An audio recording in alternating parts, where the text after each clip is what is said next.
मेरे पर कुछ संकट आए थे, कोई प्रॉब्लम आए थे। मैंने 21 दिन तक मारुति स्तोत्र का पाठ मैं 11 पाठ रोज किया। अच्छा। 21 दिन के अंदर में मेरा समस्या हल हो गया। ये मेरा ये मेरा अनुभव वाली बात है, इसमें कोई संशय वाली बात नहीं। वैसे ही मैं भक्तों को बताना चाहता हूँ कि ऐसे 11 दिन तक मारुति स्तोत्र का पाठ 11 पाठ रोज करने से आपको मनोकामना अवश्य पूर्ण होती है। मारुति स्तोत्र का पाठ किया जाए। बिल्कुल बिल्कुल। हनुमान जी को पीपल के पत्ते पर राम नाम लिख करके या आँख का पत्ते पर राम नाम लिख करके और भगवान को अर्पित किया जाए। कम से कम 11 पत्ते को या 21 पत्ते को या उससे भी जल्दी मनोकामना पूर्ण करना हो 108 पत्ते को बनाइए, बनाकर हनुमान जी को चढ़ाइए। चढ़ाने से मनोकामना अवश्य पूर्ण होती है। चारों युगों में हनुमान की होती रही है जय जयकार। सकल मनोरथ पूरे होंगे, हर सपना होगा साकार।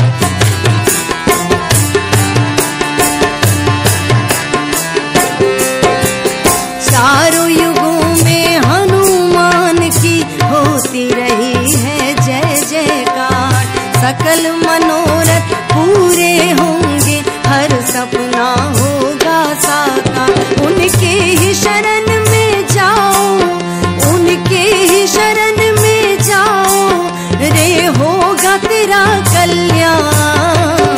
जो भी तुझको हो, जो भी तुझको चाहिए दे देंगे हनुमान।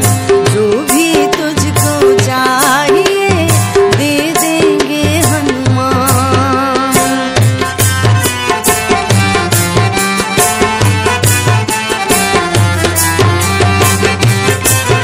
जय सिया राम। जय श्री सब सुख लहे तुम्हारी सरना, तुम रक्षक काहू को बैठो। हनुमान जी की कृपा हो जाए तो जीवन में सभी सुगमता प्राप्त हो जाती है, भक्तों के सारे कार्य सिद्ध हो जाते हैं।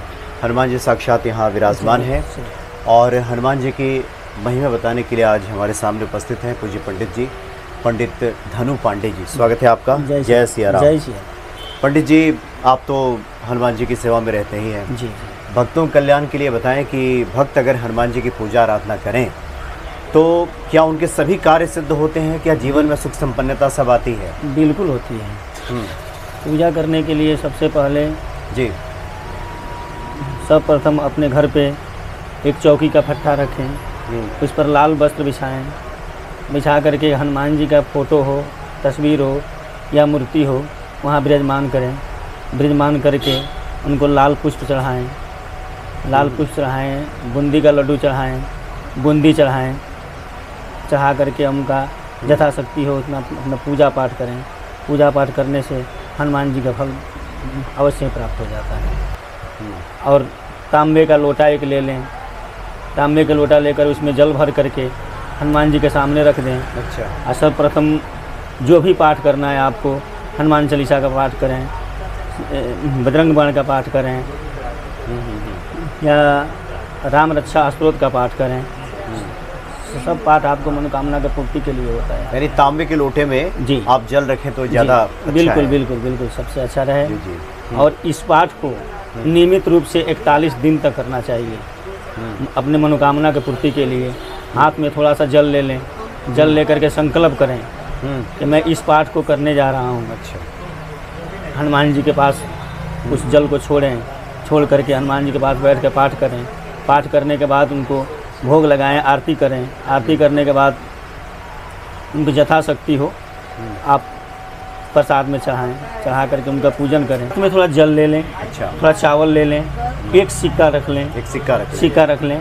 रख करके अब जो कुछ नहीं आपको आता है, संकल्प का मंत्र नहीं आता है, तो सिर्फ अपना नाम अपना गोत्र रख करके जिस कामना के लिए इस पाठ को शुरू कर रहे हैं उस कामना को मन ही मन में बोल करके और हनुमान जी के पास छोड़ दीजिए। छोड़ करके अपना पाठ शुरू कर लीजिए। और एक घी का जोत जलाएं। घी का जोत अगर ना मिले तो चमेली का तेल का जोत जला सकते हैं। उसके बाद तिल का तेल का भी जोत जला सकते हैं। सबसे अच्छा रहेगा जोत जला करके उसके बाद पाठ करें।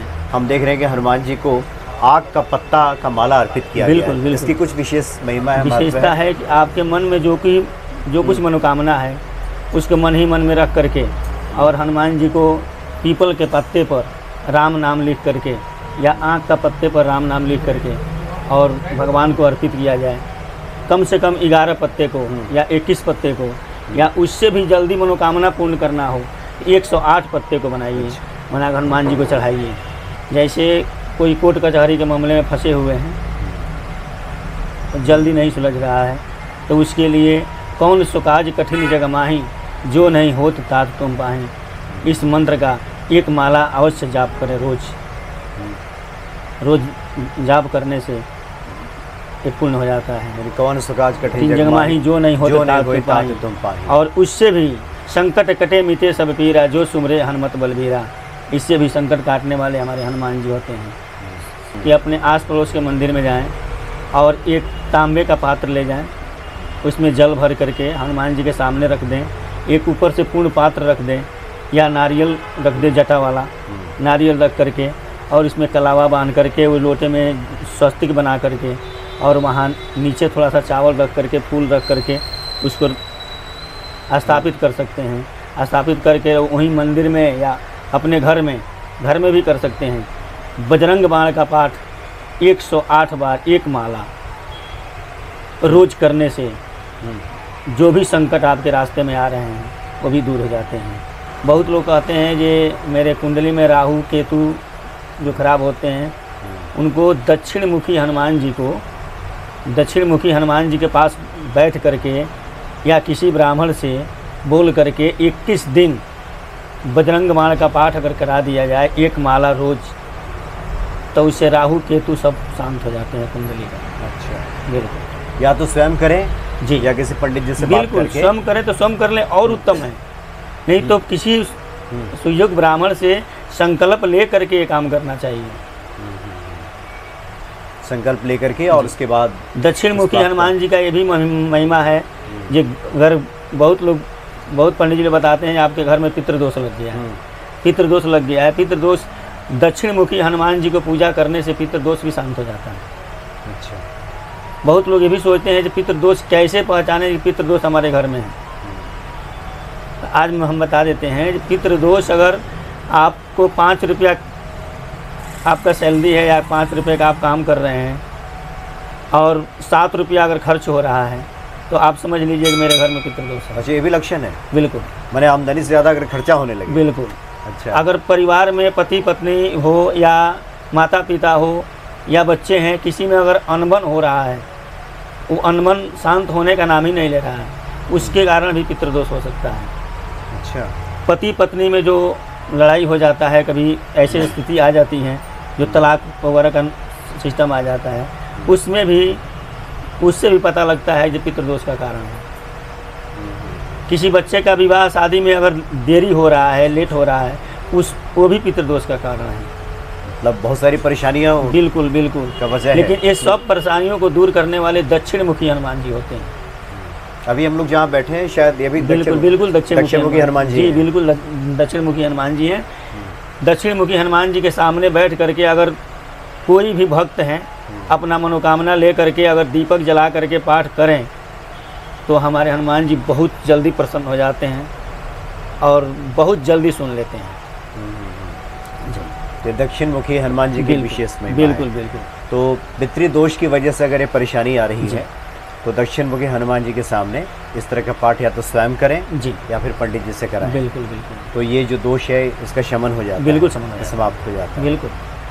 जी पंडित जी, आज तो आपने काफ़ी हनुमान जी की महिमा बताई। और कुछ आपके स्मरण में आ रहा हो जो भक्तों के साथ आप साझा करना चाहें, जो भक्त अपने घर पे करें और जीवन मंगल। हनुमान जी को क्या कहना है, हनुमान जी के तो कल्लू के देवता है ही हैं। सबसे जल्दी प्रसन्न होने वाले हनुमान जी हैं। इनको जिस तरीका से आप माने, भाई के रूप में माने, पिता के रूप में माने, जिसके रूप में मानते हैं उनको मान करके अपना पूजा कीजिए। बहुत लोग कहते हैं कि लेडीज़ पूजा नहीं कर सकती हैं, ये भी प्रश्न आता है। लेडीज़ सिर्फ स्पर्श नहीं कर सकती हैं लेकिन पूजा पाठ सब कर सकती हैं। लेडीज़ को हनुमान जी के सन्मुख सिख सामने होकर के पूजा नहीं करना चाहिए।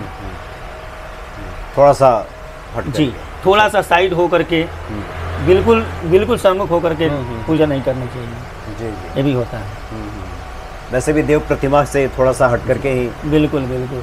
हाँ, तो स्पर्श ना करने के पीछे शुद्धता का भाव रहता बिल्कुल है बिल्कुल बिल्कुल कि, और वैसे भी मंदिरों में भी जो अधिकृत पुजारी हैं वही हनुमान जी को स्पर्श करें, जो बाकी अन्य भक्त आते हैं वो तो दूर से ही प्रणाम करें तो ज़्यादा अच्छा रहता है, क्योंकि इससे महिमा बनी रहती है विग्रह का। जी जी पंडित जी, आज तो आपने बहुत अच्छी जानकारी दी। हनुमान जी की प्रेरणा रही तो आगे भी हम आपसे बातचीत करेंगे। बहुत बहुत धन्यवाद आपको पंडित जी। जय सिया राम। जय जय सिया राम।